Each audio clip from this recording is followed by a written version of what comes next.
Hi everyone. So today जों दङ Pranjoy. But in YouTube I saw you Narzary हिसाबै जों नुबाय Narzary search खालामबासो Pranjoy Narzary search खालामबाथाय नोंनि चेनेलाव फैयो. So बेनिखायनो आङो बिराद हेपि दिनैहाय नोंखौ जि पडकास्ट लाबोनो हाबाय. मानो होनबा बिराद मानसिफ्रा नोंजों माने नोंनि थिंकिंखौ मिथिनो गोसो, नोंनि एक्सपिरियेन्सफोरखौ मिथिनो गोसो, राइट? फर लाइक जिखुनु जाहोननि ब्लगिंनि सायाव नों एफाग्राब एफर्ट खालामो बेनि सायाव मिथिनो गोसो. So today जिकुनु फैनायनि थाखाय थैंक यू फंबाय. So let's start. So first आंनि क्वेश्चन्स जाहैगोन बे एक्चुअली क्वेश्चना जाहैबाय कि नोंनि जर्निया बोरैमोन कि बे यूट्यूब जर्निया माबायदिमोन? फार्स्टआवथ' आं गासिबो भिउवार्सखौ खुलुमनाय जासिहरनाय जाबाय. ओमफ्राय कुइसना जार्निमोन ना, थ' आं इउटुबखौ लाइक बे टाइमाव स्टार्ट खालामदोंमोन जेराव ट्रेन्ड गैयामोन आरोना इउटुबारफोरनि. होमबा आदा एलफ्रेड ओमफ्राय राजा खुंगुर बिसोरल' दंमोन. थ' आं स्टार्टिङाव फार्स्टआव प्रेंक स्टार्ट खालामदोंमोन आं एक्चुअली. थ' जोंनि क'क्राझाराव रावबो प्रेंक खालामामोन. लाइक आं लाइक रायजा प्रेंक खालामदोंमोन आरोना फार्स्टआवथ'. थ' बिदिनो लाइक 1-2 इयार्स नांदों आरोना. बेनि उनावसो एसे भिडिअआ भाइरेल जादों. थ' थाब ग्र' जायाखै आं. थ' खस्थ'आनो नांदों होनजायोना. स्ट्रागल दङ होमबा नोंना? लाइक प्रेंकनि खोथायाव सानो कि लाइक बिराद आं बोरै नायबाथ' जेनेबा जाय भिउवार्सफोर नायो बिसोरथ' सानो कि लाइक प्रेंक भिडिअ बानायगोन बिराद सिम्पल बिराद इजि नुहुरो, राइट? स' बेयावहायथ' बिराद खस्थ' जायो खोमा नोंनि थाखायथ'? फार्स्टआवथ' आंनाव DSLR गैया. आं दाबो DSLR गैया. मानसिफ्रा प्रेंकखौ DSLR जोंसो शुट खालामो. बाट आंना कनसेप्टआ किमोन कि नोंनाव मा दं बेजों खालामनो हो. प्रेंकखौबो जों मबाइलजोंनो खालामदों. लाइक ओरै मानसिफ्राथ' नुगोन ना प्रेंकखौ, बाट मबाइलखौ ओरै दोनखुमानानै ओरै शुट खालामदोंमोन आरोना जों. थ' बिदिनो जुमबो खालामजाया गोजाननिफ्रायथ' ओरैनो खाथियाव दोनखुमा खालामदों आरोना प्रेंकखौ. बिराद स्ट्रागल खालामदों होनबा नोङो इउटुबाव ग्र' जानो? बिदि होनजायो. मानसिफोराथ' बेखौ नुनाय नंला, बिसोर सानसेनो भिडिअसो बानायदों बिराद सिम्पल बिराद इजि, बाट इन रियेलिटि बिराद खस्थ' जायो बेफोरबो. बिहाइन्ड द सिन्स गासिनाबो खस्थ' जायो. आरो आं मोनसे भिडिअ एक्चुअली लाइक पास 1 इयार बेकनि खोथा खोमा 1 इयार बेकनिमोन जेब्ला नों गामसा गाननानै शपिं मलाव हाबदोंमोन. स' बे समाव माबायदि फिल खालामदोंमोन नोङो? सेम फिल खालामदोंमोन या लाइक हिन्जावफ्राथ' दख'ना गाननो लाजियाना, लाइक बिसोर गावसोरखौ एक्सप्रेस खालामो कालचारनि बारै. बाट हौवाफ्राना गामसा गाननो लाजियो जों हौवाफ्रा. थ' आं बेखौनो सानदोंमोन मानोना एसे इउनिक कन्टेन्ट लाबोनो सानदों, लाइक गावनि कालचारखौ एक्सप्लर खालामनो ओमफ्राय मानसिफोरनो दिन्थिनो. थ' बिदि साननानै जों जास्ट ओरैनो बेरायथावथाव थांबाय आरोना. सानाखैमोन भिडिअआ बिदि माबा भिउस फैगोन साननानै. ओरैनोसो लाइक जेबो कन्टेन्ट मोनैयावसो खालामदोंमोन आरोना बेखौ. ओमफ्राय मानसिफ्रा मोजां मोनदों आरोना. स' दा मोनसे लाइक 3 days बेकनि खोथा खोमा, लाइक 3 days बेकनि जेब्ला आं रिसार्च खालामबाय थादोंमोन नोंनि सायावहाय होमबा बे भिडिअखौ नुगोन जमेट'नि खोथा. Okay, so' how was your experience on making that video? बे भिडिअखौ बानायनायाव बेसेबां फिल खालामखो या मा स्ट्रागल खालामखो एसे खोन्थादो. जमेट' होनोबा फार्स्टआवथ' बिराद मोजां बुस्थु बे. लाइक नोंनो जेबो नाङा आरोना, नों फैसाबो होनाङा जइन खालामनो थाखाय. थ' जाय स्ट्रागल खालामगासिनो दं बा टिनेजार्स जायना पेरेन्टसफ्रा बांद्राय हेल्प खालामा, थ' बिसोरनि थाखाय बिराद मोजां आरोना बेखौ. नों फरायनायनि साइडआवबो खालामजायो आरोना बेखौ. एसे खस्थ'आनो, नों बाइकजों खालामबा बांद्राय खस्थ' जाया आरोना, बाट जों साइकेलजों खालामदों आरोना. साइकेलजोंबो 5-6 किल'मिटार थांनाय फैनाय, आरो फैनानै अर्डार नांनायाव बिराद टाइम लायो आरोना. ओमफ्राय साइकेला माबायाबो खम, आर्निंसाबो खम. लाइक हार्डलि नों फुंनिफ्राय मोनासिम खालामबा हार्डलि 500. आंबोथ' एक्सपिरियेन्स दंखायो बिनिहाय, मानोबा जमेट' नङा बाट डिफरेन्ट सुइगिनाव एक्सपिरियेन्स दङ आंबो इलेक्ट्रिक साइकेलजों मावखांबाय. डेफिनेटलि हार्डलि नङा एक्चुअलि, बाट जयनिं फिसनि खोथायाथ' दङ दंनायालाय. आइ डोन्ट नो अबाउट जमेट'नि खोथाखौ मिथिया, बाट सुइगियाव दङ जयनिं फिस दंमोन आरो. पे 600 रुपिस पे खालामनांगौमोन. माबा माने फार्स्टआवसो गैया, बाट बिसोर लाइक इनस्टलमेन्टआव दानो एसे नों आर्निंसजों. मानोना फार्स्टआवथ' रावबो एफर्ड खालामनो हाया ना, लाइक फार्स्टआव सोरबाथ' बेनि थाखाय मोजां आरोना. नों आर्निंसनिफ्रायसो एसे दानबाय नालाय, थ' नों फार्स्टआव जइन जानो हाबाय ओरैनो. एसे नोंनि पार्सनेल लाइफनि बागै मिथिनो गोसो, एबाउट लाइक रिलेशनशिप बेफोरनि बागै एसे मिथिनो गोसो. स' बाय द वे लाइक दाथ' नोंनावहाय because you are so cute enough and you are so charming, so' दायो माने नोंनावथ' I don't accept it. Not definitely brother, नंगौ you're charming Marco. Like I'm not saying ki because I'm like Rindas deखायनो माने नङा but गोसोजों बुंदों you're charming enough आरो दायो Thank माने you bro, जेनेबा but सिख्लाफ्राथ' कन्टेक्ट खालामोदां इदिबाथ' इन्स्टाग्रामफ्राव contact माने बिदिनो message हरो but like any proposal I'm into huh any but proposal आं माबायदि बुंनो like बुंबा like बोरैबा खोनागोन नामा दायो no it's okay year chill out नों chill out खालामनानै रायलाय no issue bro no issue दुगा खोनाबालाय it's okay यार बेफोरखौ जे नों साननांला पडकास्टआव सलियो बेफोरो but माबा प्रपोजालाथ' दङ like आं मा रिप्लाय हरनो आं जेबो मिथिया आरोना बिनि बारै मानोना like पेरेन्टस आलाउड होआ फार्स्टआवथ' रिलेसननि बारै आं दाबो रिलेसनशिपआव थाफेराखै आरोना थ' आं जास्ट सिम्पल गाय लाइक इउटुबावथ' नों मोनसे केरेक्टारखौ नुगोन आरोना आंनिखौ कि आं लाइक फुरा माने एन्टारटेनमेन्टनि थाखाय एसे एक्सट्रिम लेभेलाव थाङो आरोना बाट इन रियेल आं सिम्पल गाय so music video तो बिराद इन्टारेस्टेड नोङो music video interested music video like नों सङ्ग्सफोरथ' बिराद खनबाय आं दासिमबो नुदोंमोन मेसाप सं नुदोंमोन आं दिलासा राइट बेजोंहाय बेजों दिलासाजों माबायदि एक्सपिरियेन्स मोनखो नोङो कि फार्स्ट मिट खालामजेननायावहाय एक्सपिरियेन्सआथ' थिगानोमोन एसे खस्थ' जादों आरोना जों माने मिट खालामनो मानो उदालगुरियाव थांनांदों जों ओमफ्राय उदालगुरिनिफ्रायबो आरो एक्सट्रा माने गारि नागिरनांदों थ' माने उदालगुरियाव बांद्राय माबा गैया आरोना ट्रान्सपर्टनि बै साइडआव भैरबकुन्द साइडआव बेहाय लाहैदोंना जों थ' एसे खस्थ'आनो जादों आरोना टाइमिंआबो एसेल' होनो हादों एन्ड भिडिअआ फुरा पारफेक्ट जायाखै नङा जिखुनु जा क्वालिटि बिराद मोजां नोंथां लाइक जेब्ला आं खोनाग्रोदोंमोन ओमफ्राय आइ वाज लाइक सक यार आं सानफेराखै नों खनो होननानै सानफेराखै आं मालाबाबो ओरैनो नुदों नुनायालाय फिसा फिसौ खननाय आं सानोखि लाइक इउ जास्ट गावखौ एक्सप्लइट खालामनो नामा बिदि सानोमोन आरो आं बाट जेब्ला नों बानायबाय बे मिउजिक भिडिअखौ बे मेसापखौ होमबासो मिथिदों like you have potential for that also माने आं बुंगोन कि like I am not good singer or talented but like I am still really beginner आं दाबो फुरा beginner Okay, so I think you love bikes also. Baikफोरखौ माबायदि मोनो? बाइक्सफोर नोंनि मोनसे ड्रिम बाइक्सफोर दं नामा? मानो होनबा नोंनि भिडिअ मोनसे नुदोंमोन कि कावासाकि निन्जा बाइकखौ नुदोंमोन आं जेरावहाय नोङो मा सानो बेनि बागै? बाइक्सथ' दाथ' लाथ'नो हाया दाथ' आं लाइक फादारनि स्प्लेन्डारखौनो सालायो आरोना लाइक निन्जाखौ मोजां मोनो आं मोजां मोनबा लाइक बाइचान्स साक्सेसफुल जाबा निन्जाखौ लाइक अप्रोच खालामगोन Same to same pinch for that. Definitely same pinch bro, same pinch. So Ninja is my favorite. I would say like 900. Yeah, Ninja 900. Because of the sound. Sound को like the exhaust note को बिराद मोजां मोनो. Oh, बिसना twin cylinder ना. तो exhaust सोलायबाबो आलदा. 4 cylinder I think 4. बेना 4. आं 400 निखौ होनदोंमोन. 400 निया twin cylinder. Oh. 900 निया 4 cylinder. Oh. So नोंनि starting point. Exhaust exhaust नङा बे cylinder खौसो होनदों like 4 cylinder. And about your study, नोंनि study नोङो first bencher मोन ना last bencher मोन? आं class 10 आव first bencher मोन फुरा। Like नोंनि जिखुनु जा like नर्सारिखौ बादो नर्सारिथ' बारा थाल लाया but class 1 निफ्राय एसे थाल मोनो आङो so नों class 2 निखौ हमनानै लादो दे class 1 निफ्राय लानानै नों 9 सिम अबे मोनसेमोन like topper or last bencher? Like आं बिदिनो around 80 मोनोमोन आरोना थ' आं मिथिया average ना मा होनोथाय No, you are not average. You are topper नि लिस्टआव दङ 80% मोननाय मा but जिखुनु जोंना ओरै 90% जोंना ओरै 90% खौल' बांसिन माबा होयोमोन आरोना माने नों साननाय 80 खौ 90% टपार औ है बिदि सानना ब्रा मा 80% खौ टपार ब्रा 80% खौ बांद्राय खेल होआमोन ब्रा टिचार्सआ जों so नोंनि स्कुलिंआ अबाव जानाय स्कुलिंआ डन बस्क' क'क्राझार राइट औ गसाइगावनि ना अबे मोनसेयाव क'क्राझार मेन टाउननिया दा औ not bad schooling actually डन बस्कनि स्कुलिंसफोरा बिराद प्रपर जाथारो मानो होनबा फादार थायो राइट नोंसिना फादार सिस्टार केथलिकनि माबायाव जायो आन्दाराव जायो टिचार्सफ्रा जोंना बिराद मोजां मोनो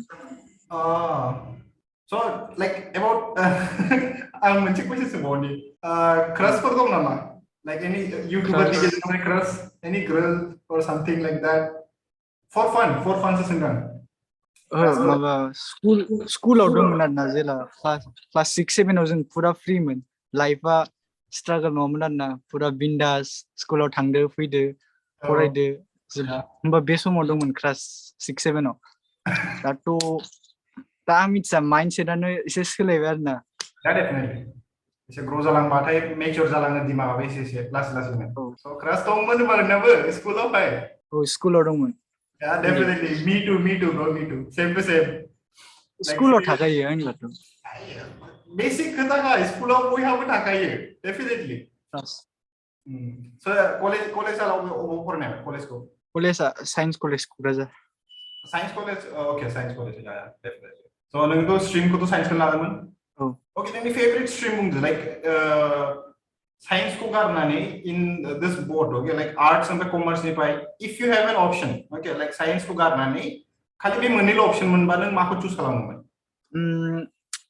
आंनिबा आं कमार्सखौ चुज खालामगौमोन बाट लाइक आंनि पेरेन्टसफ्रा साइन्स लानो थिनबायना थ' साइन्स लादों कमार्स आंनि थाखाय बिराद माबा जागौमोन आरोना गोरलै जागौमोन मानोना आइ मिन टु मेथ्स बाट एसे बे आलदा जायो आरोना माबाया साइन्स बाथाय इन्जिनियारिं साइड जाहैथारो that's the reason.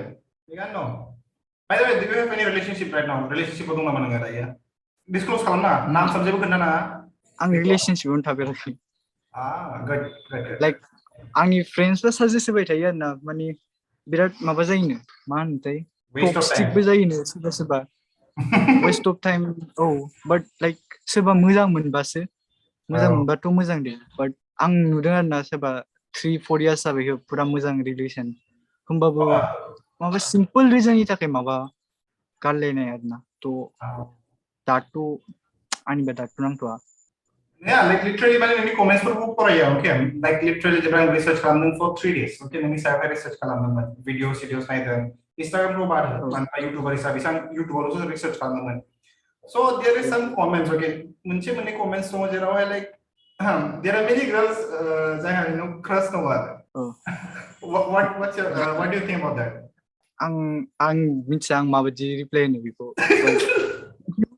Thank you like बिसोर जा सापर्ट खालामो आरोना जेरावबो लाइक इन्स्टाग्रामावबो पुरा शेयार खालामजोबो थ' बेनि थाखाय थेंक इउ सो माच like literally year I think like एफा charming boy दङ like literally girls फोरखौ crazy जाखागोन का जोंहाथ' दायो चान्स गैला बिदि crazy खालामनानैबो सिख्लाफोरखौहाय like literally it's married already 24 age नि जायो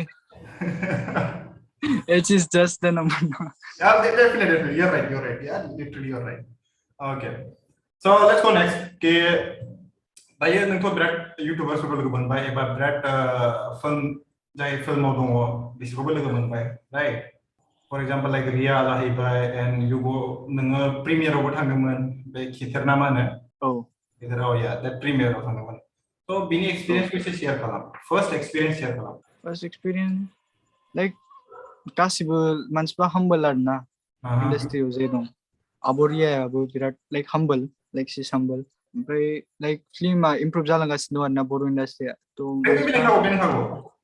लाइक गोदोनिया गैला माने दायो लाइक आं मोनसे सानफ्लाङो आं नोंनाव मोनसे कुइसन दङ आरोना सानबाय थायो बे खोथाखौ सोंनो होननानै जायहा फिल्म इन्डास्ट्रिफोराव थांफानाय एसे कन्टेक्ट दङ स' नोङो मा सानो कि लाइक जोंनि बर'आवहाय दासिमबो हरर मुभि मानो बानाया हरर मुभि शर्ट मुभि दंदां ना आंनिबा हरर मुभि दङ आरो आं अबेबा ट्रेलार बायदि नुदोंमोनलै ना ओंखारसिगोन ना मागोनथाय ओंखारनो हागौना होनबा I don't know but जेब्ला आं क्लास 4 मोनबा मोनसे नुदोंमोन आं संगालि होननाय आंबो नुदोंमोनदां मोनसे ओरै सिडि सोलायलायनाय ना yes bro yes definitely आं बेखौ बा खालामनानै नायदोंमोनबा आंनि फ्रेन्डनि डिभिडि दंमोन ओमफ्राय ब्लेक एन्ड व्हाइट टिभि दंमोन बेटारियाव लगायनानैसो नायोमोन ना सिगां बिराद ज' जिरायनानै बे समाव संगालिखौ एक्टरा राजिबमोन नामा yes bro yes गोसोआव फैदों एसे yes bro right आं सानफ्लाङो दायो निउ बानायनांगौब्रा new horror movie okay bro मोनसे कुइसन बाव लाइक नोंबो एजुकेटेड आं like we're also educated right for that reason नोंनाव मोनसे कुइसन सोंनि एजुकेट कुइसन सोंनि कि जोंनि ससाइटियाव दायो दायोल' नङा लाइक सिगांनिफ्राय सोलिबोदों बेयो कि मोनसे डायना होननाय Diana do you believe in Diana आंनि बाहाय जेबो ओपिनियन गैथ'आ ब्र आं लाइक मा होनोथाय यु आं हार्ड बे अबाउट दैट टपिकखौ लाइक आं गासिबो साइडनिफ्राय मिथिनो लुबैदों बे टपिकखौ मा या in my like research just सोरबा हा आंनि रिसर्च हिसाबै आं बुंनि ओके औ बे माने जि आं रिसर्च खालामदों लाइक भाइस एशिया भाइस नायना नाया नोङो हा भाइस होननाय मोनसे चेनेल दङ निउस चेनेल जायहा माने थाङै थुङै माने बिराद सिं हाबै रिसर्च खालामो स' बर'नि बागै बर' बिट्सनि बागै बिसोरो भिडिअ बानायदोंमोन रिसर्च भिडिअ लाइक 3 months बेकनि खोथा बियो 3 months बेक आपल'ड खालामखानाय बियो भाइस एशियाव दङ बियो दाबो भिडिअहाय स' बेयावहाय माने विच क्राफ्टिंनि बागै बुंदों आरो विचनि बागै बुंदों डेफिनेटलि आं बिलिभ खालामो विच दङ दाबो जोंनियावहाय जेब्ला मेगन सालायनाय जायो होमबा उदैफ्राव माबा ना सोना होयो दावदैयाव माबा मोनसे सोना होयो that I believe in that नों बिलिभ खालामा आं जेबो आइडिया गैया बेहाय न बेसिकलि खोन्थाना हो लाइक नोंथ' सल'बाथाथ' खोनादों खोमा सल'फोर बिबै आबौ लाइक आबौ आबैनिफ्राय आं जेबो बिदि खोनानो मोनाखै जोंना सल' खोन्थाया हो सल' खोन्थाफेरा लाइक आबै आबौजों बांद्राय थानो मोनाखैना बै बिसोरथ' हस्टेल लाइफ औ बिदिनो उन्दैयावनो हस्टेल थाङो same pinch bro same pinch for that also पेरेन्ट्सखौ माला लोगो मोननायखौल' बुंदो पेरेन्ट्सखौहाय पेरेन्ट्सजों माला नों थानो मोनजेननाय माने बिराद लाइक भेकेसन होनबाथाय बेखौथ' बादो भेकेसनावथ' लोगो मोनखायो बाट हल दा टाइम पेरेन्ट्सजों थानो मोननाया बेसेबां गोबाव जाखो दाथ' एसे गोबावानो जाबाय लाइक गोबाव जाबाय क्लास उन्दैयावल' हस्टेल थानो क्लास बेसेबांसिम दं हस्टेल थानाय आंनिबा नार्सारि दंना नामा नार्सारि उनाव थाहैदोंमोन ओमफ्राय 1 2 मोनना 2आव फैफिनदोंमोन स' नोङो नार्सारिनिफ्राय थायाखैलाय केजिनिफ्राय थादों औ आङो नार्सारिनिफ्राय थादों क्लास माबासिम 10 इभेन 11 12खौ आं मास्टार मावहैनायावबो आं हस्टेलावनो थानाय जाखादों स' पेरेन्ट्सजों बारा लाइक आंनि मादारजों आं बारा लोगो मोनाखै बारा गोबाव जायाखै मादारजों लोगो मोननाया अनलि 4 years मेबि प्रपार थानो मोननाया बिमाजों औ so' how is your parents like supporting नंगौना नङा नोंनि पेरेन्ट्सफ्रा सापर्ट खालामो ना खालामा नोंखौहाय इउटुब खालामनायफोरखौ इउटुबखौथ' मा होनो आं लाइक फार्स्टआवथ' जेबो सापर्ट गैयामोन खालामखाया लाइक फार्स्टआव like even to travel like आं पार्ट टाइम जब खालामनानै ट्राभेल खालामनांगौमोन आरोना ट्राभेलिं फिसनि थाखाय बाट दा सापर्ट खालामो एसेबाबो दा खालामसै बाट हो दायो खालामसै सापर्ट दा एसे खालामो औ like because not of full but financial or एसे what because of हो financial or what आं बिदिबो होनजाया like they don't care like about मानि बिसोर very good parents I really love that parents यार जायहा money care खालामा I love that parents मानि इउटुबनि फैसाजों लाइक दे डोन्ट बुंनो रोङाखिसै आं वर्ड्स गैला दे जिखुनु जा कि इउटुबनि फैसाखौ बारा एफाग्राब केयार खालामा माने नों मोनदों औ अर्निं खालामदों you use it right औ yes good मानोबा आंनियाथ' जाहैबाय we are family people right so जोङो माने फैसा मोनदोंबाबो we are not like आं इउज खालामसैलै आं गेजेट आपग्रेड खालामसैलै बिदि खालामनो हाया माने जोंना अपसन गैखाया औ बाट नोंनाथ' अपसन मेरला दङ कि लाइक गेजेट आपग्रेड खालामनो गोसो खालाम स' फिउचार प्लेनिंनि बागै एसे बुंदो लाइक फिउचार इउटुबावनो आरो फिउचार प्लेनिंनि बागै एसे बुंलाय मा सानबावदों इउटुबनि मा सानबावदों इन फिउचार इउटुबखौ लानानै लाइक नोंथ' आंनि कन्टेन्टखौ नुखायोना लाइक आं डेफिनेटलि ब्र नोंनि कन्टेन्टखौ नायखायो दाबो नायो लाइक मोनसे भिडिअनि थाखायनो लाइक बिराद एफर्ट होयो आरोना थ' बिदिनो बानायलांबाय थागोन आरोना एसे इउनिक जेखौ मानसिफोर बानायफेराखै ब्लग्सआनो जा बा चेलेन्जआनो जा थ' बिदिनो ट्राइ खालामगासिनो दं आरोना दायो मेइन स्ट्रिमाव थांनो गोसो दंना गैया मेइन स्ट्रिम लाइक मानसिफ्रा सापर्ट खालामथारा आरोना मेइन स्ट्रिमाव बर'निफ्रायथ' आंनि रिसार्च हिसाबै आं नोंनि खोथाखौ बुंनो अके आं नोंनिखौ नायदों आरोना जेब्ला आङो नोंखौहाय like from past 2 years back स' आंनि एक्सपिरियेन्स एबा आंनि रिसार्चनि खोथायाव आं नोंनि बागै बुंनि अके स' जेब्ला नोङो मेइन स्ट्रिम थांनो सेस्था खालामदोंमोन इन वान अफ भिडिअ अके स' बिराद मानसिफोरा नों बर' नङा नामा नों बर'नि मानो बानायाखै बर'खौ मानो सापर्ट खालामो बिराद कमेन्ट फैदोंमोन आं बेखौ नुदों स' लाइक इन फिउचार लाइक सङ्सफोरनि प्लेनिंफोर दं नामा लाइक एनि सङ्स लाइक सैड सं इमोशंस या इडियम संसआथ' मोनसे इउनिक सं फैगासिनो दं आरो रेप संबो फैगासिनो दं लाइक ओरैबायदि रेप सं बानायदों कि लाइक खौसेथि बर'खौ लाबोनो थाखाय लाइक इउथखौ आं मिथिया जों वार्डसआव एकदम हागोन हाया बाट जों नाजागोन आरोना मोनसे मोजां बर' रेप सं लाबोनो लाइक जोब्बायानो भिडिअ बानायनांसिगौ Okay. So नों rap song इंटरेस्टेड दं right? औ So मोनसे क्वेश्चन सोंनि एक्चुअली आं बेखौहाय दायो आङो सासे रेपर दङ जाय नोजोर बेन्डजों सिगांहाय कलाबरेट खालामनानै दंखायोमोन I think you know Jim Becklin right? Chopper Brain. आं गोसोआव दंमोन दा नामखौ बावजोब्बाय जायखिजाया Chopper Brain दा होननानै माबा गैलाना 5 years नोजोर back. बेनिनो ना हा औ मेम्बारमोन औ मेम्बारथ' एक्चुअली मेम्बार होननांला लाइक बिसोरजों खनफायोमोन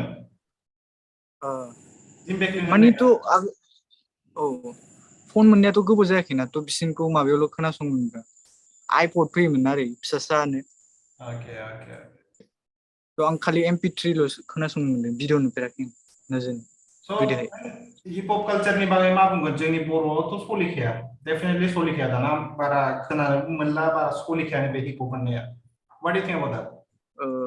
बिराद सापर्ट गैया आरोना हिप हपआव बर'नि थाखाय गैखाया मेरला नङाबा मोजां मोजां रेपार दंथ' बर'आवबो दं बिराद दं फुरा आन्डार रेटेड एसे टाइम लागोन दां होनबा ग्र' जानो बर' हिप हपआ लाइक बे जेनेरेसनावथ' बारा बुजिखानो नंला नेक्स्ट जेनेरेसनावसो जाखिसे जाहैगोन दां 2030 फ्राव बिदिफ्रावथ' बिराद टटेलि एक्सेप्ट खालामगोन हिप हपखौ औ मुभिसफ्रावबो इउज खालामनो हागौ दा फिउचाराव Yeah, definitely. Movies are actually use खालामनांसिगौसो दायो. Actually, literally like outro-फोराव या औ गेजेरफोराव फाइट सिनफोराव होबा बिराद मोजां जागोन. होमबा माने मा मोनसे सिनायथि जाफिनगोन दा बै हिप हप जाय कालचार दङ जोंनि बर'नि हिप हप कालचार बे माने एसे एक्सेप्ट खालामथावथाव जागोन आरो आं बेखौनो सानो like people who are making movies they should also recognize कि जोंनि कालचाराव बेबो दं नामा होननानै आरो बेखौहाय पिक आप खालामबा मोजां आरो आंनिबाथ' नोंलाय मा सानो बेनि सायाव औ बिदि अपरचुनिटिस होदानांगौ औ बिदि होबा बिराद मोजां जागोन डेफिनेटलि बिदिखौ होनांगौ लाइक सोरबा बर'आव लाइक बिराद मेरला फैसा गोनां दंना बर'आवबोथ' बिसोर लाइक इन्डिपेन्डेन्ट आर्टिस्टफोरखौ सापर्ट खालामनो हायोबा लाइक बिराद मोजां जागोन आरोना टेलेन्टफ्रा बाहेरायाव ओंखारलांगोन दायोथ' जोंनावहाय लेबेल होननो थांबा मा दं नोजोर प्रडाक्सन आइ थिंक लेबेला बेथ'ल'सो दङ नोजोर प्रडाक्सन दङ औ लेबेलबो इन्डिपेन्डेन्ट होनजागोन आर्टिस्ट होनजागोन बिदिबो लेबेल होनजागोन जानो आंनिबाथ' लेबेल खुलियाखैदां बिसोर जास्ट प्रडाक्सन ओमफ्राय स्पटिफाइआवल' हगारदों नोजोर प्रडाक्सन हाउस बायदि जाहैबाय आरो मोनसे खोथायाव औ But yeah, brother, I really love you, bro. I really love you. Like I literally love your content, yeah. Literally. Man banai, like people are not trying new things. Like people, brahmane, jini culture or jini community hai, Boro community hai, like literally new post to try and come to gear. Literally. Man by like nice and like oh accept kalama na kalama, they will accept it or not, right? Because they gear. But you try something new, yeah. Then mama cik gudan baru try kalam then. No effort होदों it's very good go on thank you brother नोंबो like पडकास्टआ like पडकास्टखौ मा होनो like आं 4 इयार्सनि आगोलनिफ्रायनो podcast नायगासिनो दङ इन्डियायाव गैयामोन होनबा लाइक आं इन्टारनेसनेल फल' खालामोना थ' होनबा लाइक बिराद गोसो जादोंमोन आरोना पडकास्ट बानायनो बाट इन्डियायाव आं पुरा मेसेज हरोमोन आरोना सोरबा पडकास्ट खालामफागोन नामा बाट रावबो रिप्लाइ होआमोन दाबो ओमफ्राय एसे सासे सानै रिप्लाइ होदों लाइक चार्जआ बिराद बुरजा बिखायो ओंखायनो आं दाबो स्टार्ट खालामनो हायाखै बाट नोंखौ बिदि स्टार्ट खालामनानै like I M really happy thanks for that brother thanks for that man like आं literally बेखौ like 3 months back निफ्राय प्लेनिं खालाम like podcast को man बा दायो आंहाय जेबो like I don't have any gadgets like जेबो गेजेट गैया आंनाव दायो माइक्रोफन गैया फन दङ बेखौनो वेबकेम बानायनानै सोलिगासिनो बाट आं सानगासिनो लासै लासै आं लाबोगोन लासैनो पडकास्टनि स्टुडिअखौ खुलिनो सेस्था खालामगोन आं स' बेसेबां हायो आं ट्राइ खालामगासिनो बिराद मानसिजों कन्टेक्ट खालामनो रिजेक्सनथ' बिराद मोनखाबाय आं मोननायालाय बाट अके थेंक इउ यार नों जेब्लाखि आं नोंखौहाय कन्टेक्ट खालामदों इउ आर लाइक रिप्लाइड मी बेक आरो होनबाय like okay fine I will डु विथ इउ अके स' नेक्स्ट जेब्लाहाय आङो एसे सेटआप खालामगोन थ' डेफिनेटलि आं नोंखौहाय EP2 बानायनो गोसो नोंजोंहाय like episode 2 with you Pranjay episode 2 होनाय आरो ना स' बेयावहाय माने बिदि वेबकेमजों जाला directly माने एबा Zoom call जों जाला directly we'll come physically face to face and we'll do that. मा सानो? औ जायो मोजांथ'। Okay. Now दायो माने हायोबा please मोनसे short message होदो जायहा नोंनि followers आंनि subscriber जिखुनु जा बिसोरनो मा message होनो गोसो about YouTube or about education or anything. इउटुबा फार्स्टआव मानसिफ्रा इजि सानो फार्स्टआव इजि नङा नों स्ट्रागल खालामनांगोन सासे सानैना लाक थायो आरोना डाइरेक्ट ग्र' जालाबायो बाट गासिनाबो लाक थाया लाइक नोंबोथ' गोबाव जाबायना स्ट्रागल खालामनाया 1-2 years 4 years थ' नोंसोरबो स्टार्ट खालामबा आरो फार्स्टआवथ' नोंनो जेबो माबा नाङा आरोना मा होनोलाय गेजेट्स एक्सेसरिज जेबो नाङा नों बि भइसखौनो नाय बे मालायनि फनजों बानायोमोन लाइक आंबो स्टार्टिंआव आनैनि फनजों बानायोमोन आरोना थ' बिदिनो ग्र' जाय बायबाय इउटुबनि फैसाजों थ' नोंसोरबो फन दं फनजों खालामबानो जायो। So I have a question more another question about like what did like any mistakes you have done and learned from the YouTube? फार्स्टआवथ' नाम सोलायना आरोना मानसिफ्रा कनफिउज जायो साबसक्राइबार्सफ्रा नोंखौ नाम सार्च खालामबा मोना आं नाम चेन्ज खालामनाया बे लाइक एसे भुल जादों थ' नाम चेन्ज खालामनाङा ओमफ्राय रेगुलार थानांगौ आरोना नों लाइक इसेनि थाखायबो नों माबा रेगुलार थायाबाथाय नोंखौ बावगोन मानोना मेरला गोदान क्रिएटार्स फैबाय थायो नों दा नायदो सानसेयावनो खयथा गोदान चेनेल खुलिथाय मानसिफ्रा थ' नों लाइक उइकआव मोनसे भिडिअ बानायबा उइकआव मोनसे भिडिअ बानायबाय थाथारनांगोन आरोना मान्थआव मोनसे बा मान्थआव मोनसे बाट नों 3 months थाबाय हो नों गैला चेनेला डेट जाबाय आंना मेरला बार बिदि जादों आंनानो जाखांबाय दा बेसेबां खस्थ' खालामनांदों बेखौहाय आरोबाव लाबोफिननो फोथांफिननो बिराद खस्थ' जागासिनो ओंखायनो माने दा पडकास्टआवथ' दायो एसे थिखांफिनगासिनोखा एसे जाफिनगासिनो अलमोस्ट इम्पसिबलखा नों डेट चेनेलखौ रिभाइभ खालामनो डेफिनेटलि थैबाथाय जाखाया औ नों गोदान चेनेलखौ ग्र' खालामनोबो एथ' खस्थ' नांनाय नङा नों डेट चेनेलखौ ग्र' खालामनो स' दिनैनि पडकास्टआ बेसिमल'सै लास्ट अफ अल आं होनो लुबैयो ब्रादार फर इउ लाइक माइ लिटल ब्रादार सिस्टेमै आं बुंबाय आरोना आइ डोन्ट हेभ एनि ब्रादार आं लाइक आं सिंगल सान जाहैबाय बाट जिखुनु जा आं जायखौ हायो बेखौनो एसे एडभाइस होनो लुबैयो लाइक नों मा खालामदों खालामलांबाय था आरो बेसेबां हायो लाइक इउनिक लाबोनो सेस्था खालाम आं बेखौनो होनो लुबैयो and God bless you for this and love you so much brother for this okay so' दिनैनि पडकास्ट बेसिमल'सै and love you all peace out